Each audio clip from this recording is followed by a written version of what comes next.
In this video, I will show you how to create a custom task manager application using Base44. Let's get started.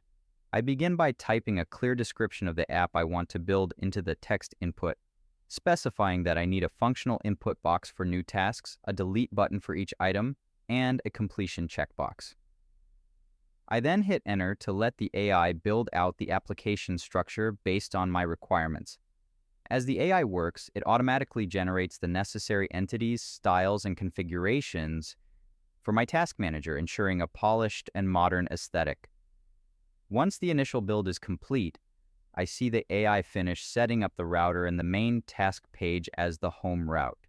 The application is now fully functional, featuring 3 preloaded tasks that demonstrate the input, completion, and deletion capabilities. Finally, I click on the Publish button to make my task manager live, choosing the public visibility setting to finalize the process. I am now ready to use my new app, which seamlessly handles adding, tracking, and managing my daily tasks. If you found this walkthrough helpful, please consider liking the video and subscribing for more quick tips and tutorials.